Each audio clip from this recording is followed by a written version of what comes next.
Hotline Miami is a very interesting, violent, top-down arcade game made in 2012 by some Swedish dudes who realized if you're gonna do something you like for free, you might as well do it while you're getting paid. They activated all of their neurons together and so they burst this game. In Hotline Miami, you play as John Hotline Miami, a mute deranged individual who is also the long-distance cousin of Ryan Gosling. One day he woke up to find, instead of the bag of cookies he ordered, a chicken mask and a message telling him to kill Russian mobsters and pick up a briefcase. So he head there and realized two things. Holy shit, John is so powerful, one hit with a pipe is enough to crack a guy's entire skull in, and two, he isn't actually as strong as he looks and you can get as easily killed. So you do what you do best, pick up the briefcase, deliver it, kill a hobo in the process for no goddamn reason at all, then hop in your fanciest DeLorean to grab a bag of chips like any self-respecting schizo would after a long day of killing people. The last paragraph I just mentioned is basically the whole game. You sadly wake up, answer a cryptic message on your phone, hop in your car, and shoot Russian mobs wearing gaudy suits. The game is very unforgiving, as you probably noticed. Sure, the controls are so easy even you could play it, and you kill enemies pretty quickly, but they kill you just about as easily. There's the standard Russian skinhead who is wielding either a gun or a melee, and will stop at nothing to gut you. And by that I mean if you're out of sight for like 2 seconds they'll stop following you. Then there's the dogs, who you sadly cannot pet but will rush and eat your throat out for breakfast. And finally there's the world famous internet celebrity Black Nikocado Avocado, who doesn't need guns to beat your raggedy ass up. This man puts Kazuma Kiryu to shame as he punches you so hard your brain cavity turns into soup. He also tanks a lot of hits, the only thing being able to instantly kill him is the shotgun.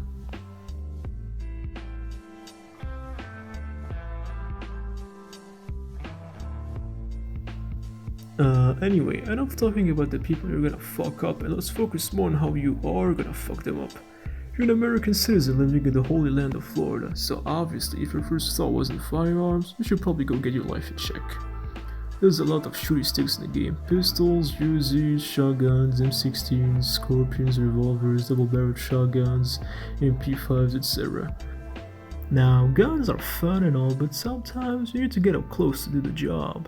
Maybe you're a fellow caveman and think the best way to murder someone is to punch them really hard in the face. Or other times you're just a Sigma male and prefer caving people's skulls in and slashing them off with any sharp objects your eyes find. And that's where the melees are useful. And thankfully there's a lot of them, so you don't have to go too far to satisfy your primal urges. Oh yeah, and I think if you look through all the gore and banger-ass music, there's a story too. The game opens up in a nightmare-like sequence where another version of you is screaming to you about telephones or some such shit. Throughout the intro in John Hotline Miami's apartment, you can notice a few plot elements. Mainly that he just subscribed to an organization called 50 Blessings, and that in one of the levels, the one set in a hotel, you apparently killed a bunch of politicians belonging to something called the Russo-American Coalition. You can also find throughout the levels the previous poor saps all sent before you also wearing animal masks. On one level you kill some fat porno maker and take the girl they were using with you home. John probably showed to the girl his Bionicles collection over some pizza. And speaking of pizza, there's always this bearded motherfucker after every level. He's working either as a store clerk, pizza clerk, movie store clerk or bartender. They really weren't kidding when they said the US economy is going down the drain if this guy works 4 9-to-5s. He also always talks to you like if you're his long-lost brother, when all you want to do is ask him if he never shaved his stinky-ass goddamn beard. On this level, after you kill everyone, you get a phone call telling you to take care of some prank caller. He's been calling too many people and telling them that their refrigerator was running or some such shit. So anyway, you go there, you find out that he's got some horrible taste in fashion. You challenge him to a game of golf with his skull, which he loses. From there on, you start noticing some weird things, like the wager getting killed by some baldy, or the Janus who usually do it for free suddenly taking an interest in you, or headless people talking to you, or Black Nikocado Avocado breaking into your house and recording a mukbang inside your fridge. That is up until the 12th level, however, where you come back to find your Bionicles missing, your girlfriend dead, and some dude with a rat mask who shoots you. Turns out you were sadly not schizophrenic, but the events of the game so far were just a coma dream, in an attempt for you to Get the fuck up!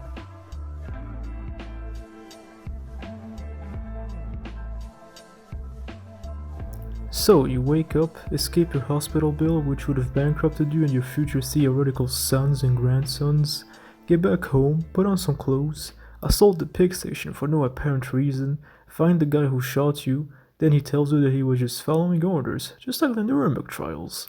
If you're based, you'd kill him, but he canonically gets spared in the sequel, but we'll get to that later. You find the Russian mob headquarters, kill the head of the Russian mob who turns out to be Tommy Wiseau, then kill the crippled man, and that's it, the game is over.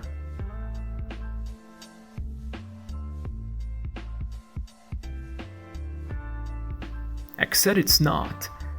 There's extra levels where you play as the dude from before who lost the golf game. He found out something about the Jannies and their vile voice messages, and now he wants out of the game. He plays a bit different than John. He has cleavers which he throws at people, and that's it. You can't grab any other guns.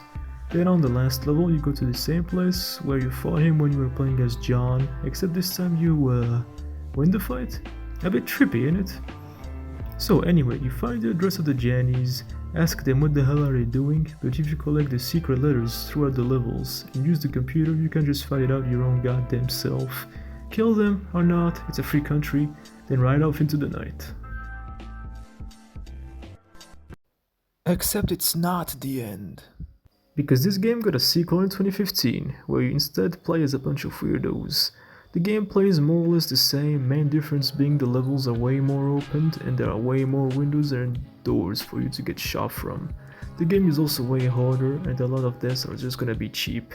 Like half the time you're just gonna get killed by some camping scrub that you can't even see because the levels are just way too big. In the first game, most levels are set in small apartments and buildings, while 2 is way more open. You got forests, palaces and clubs, and stuff like that. That's not necessarily a bad thing, since the game has got some very cool set pieces. It also doesn't help that a lot of the time the floor is just white, like your crosshair, so you can't see shit. As for the game's story, it's a bit complicated. The game does not play in a linear fashion. It's basically a Tarantino movie where almost everything is told out of order. You got plenty of characters this time. You got some weird college dropouts who are trying to copy John Hotline Miami style, since they all thought he was literally them. Except they're hunting hobos and street hoodlums instead of Russian mobs, and when they do that they all get killed like a bunch of idiots. There's Martin, an actor who's trying to act in some shitty slasher movie, but at the end he gets the Alec Baldwin treatment. Then you got the legend himself, Mr. Thickskin, who is a cop but also slightly psychotic and also a part-time serial killer. There's that dead fat fuck from the first game who you find dead. You play as him for a few levels until he either dies by the mob or the head janitor. Then there's the mustache man, who's trying to write a book about John's exploits, because Timmy's family. He's the best character in the game because he's a pacifist and instead of killing people, he's just knocking them out on the floor so you can see them seething and coping about it.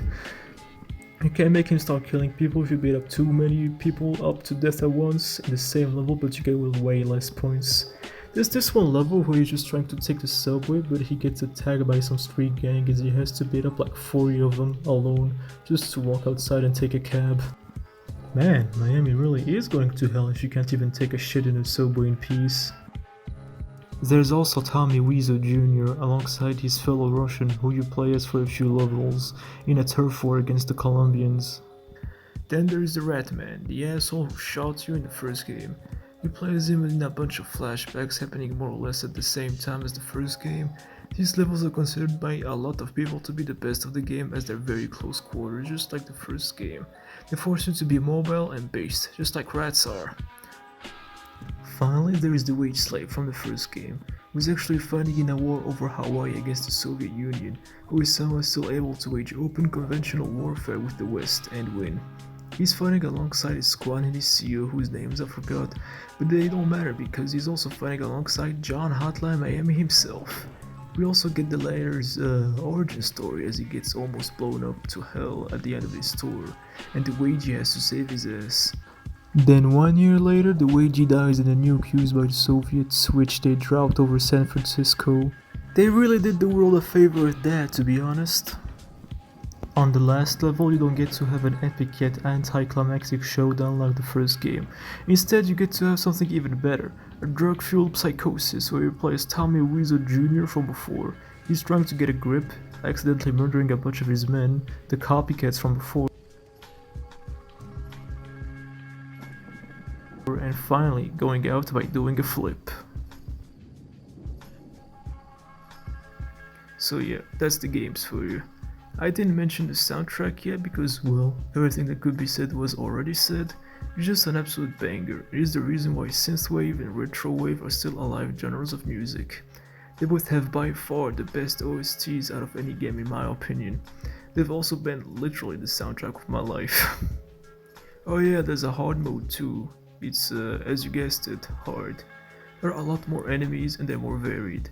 Amlock is disabled, the guns have less ammo, and the levels are flipped around. So, to wrap this piece of shit of a recap, I'd like to mention one thing that kinda bothers me. These games came out in 2012 and 2015 to critically acclaimed reviews during an era where the indie game industry was booming, and most people were going AAA games were terrible and the worst thing to happen to humanity. The devs did confirm that there will never be a Hotline Miami 3, which kinda makes me sad as there's a lot of potential here. Games with very simple gameplay but with enough style and substance to trigger your dopamine receptors every time you do something as simple as choose whatever mask you're gonna put on. The game did inspire a lot of games though, Superhot and Katana Zero come to mind. But if I'm gonna start talking about this shit now, we're gonna be here for another 40 minutes. And you should probably be doing something else instead of hearing me ramble about video games. Don't you have some dishes to clean up? Or maybe just, I don't know, go play Hotline Miami. It's a good game.